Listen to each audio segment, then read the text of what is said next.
Hello everybody. So today I want to show you how I make Huevos Rancheros plate at home.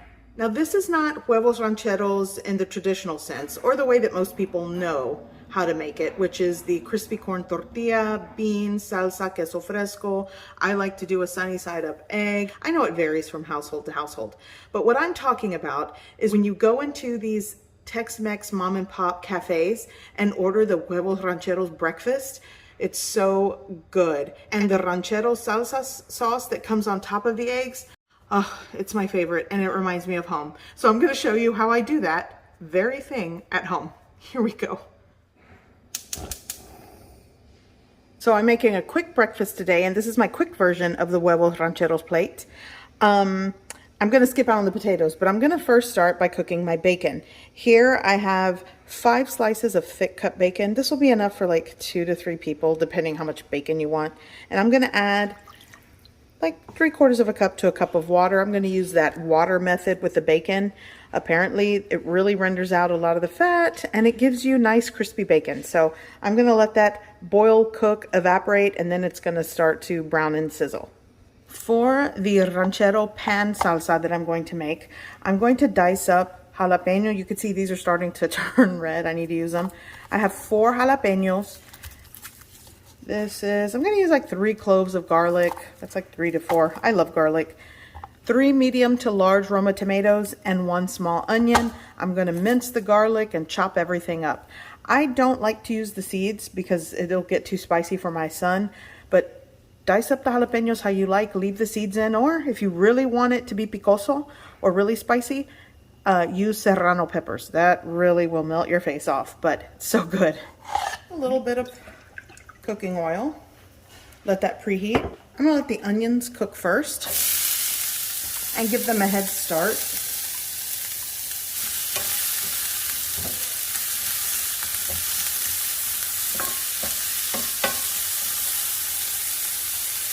I want to show you the bacon before I start making the ranchero salsa. See how it's boiling? I know it looks weird, but I really like this method. It started trending sometime this year, maybe even last year, of adding water to your bacon to render out most of the bacon fat. You separate it, and then as the water evaporates, you get really crispy bacon. So you might want to try that method. I like it. Okay, so here I have my tomato and jalapeno going in.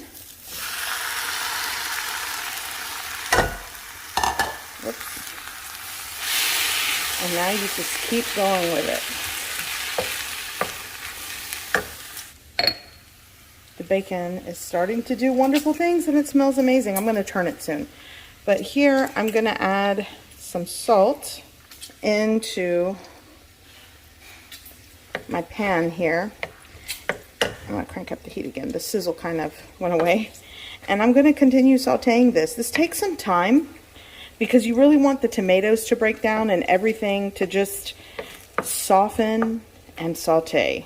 Now I'm going to add my garlic into the pan. I'm going to go in with a cup of water and let that simmer and cook for like another 10 minutes or so.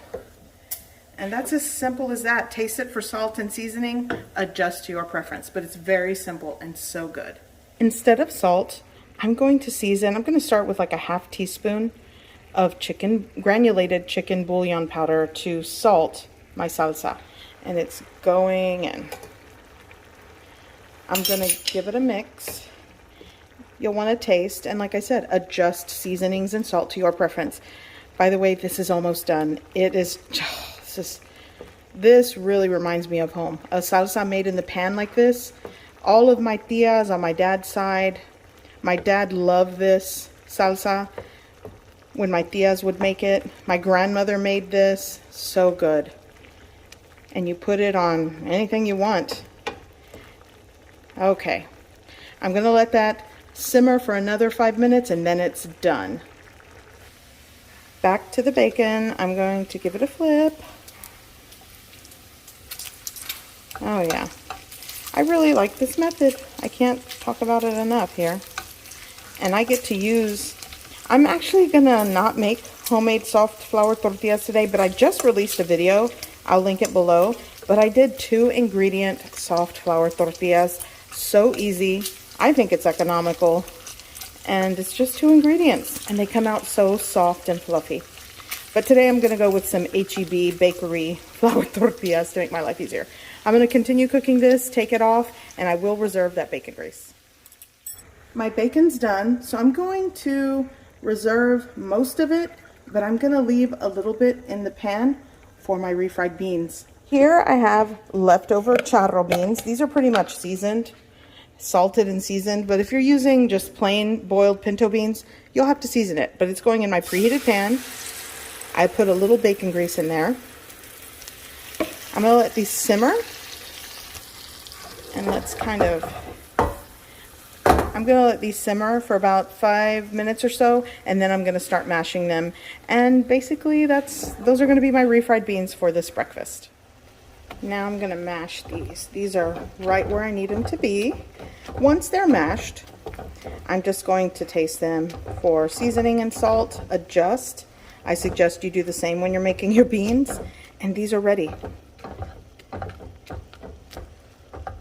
And it reminds me, I need to make another pot of charro beans for the week, because that was my last, this was my last bit of beans.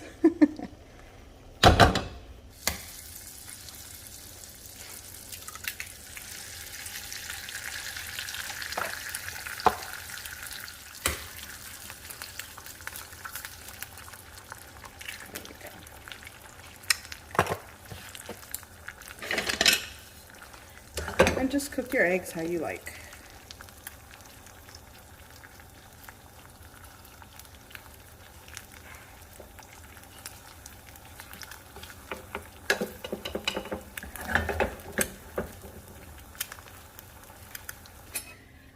I'm going to serve my plate and get my beans right onto the plate. If you like beans, go for more. Let's take it over here. My eggs are done. Let's see. We're going to do it like this. I'm trying to... There we go. Now we go with the ranchero salsa or sauce.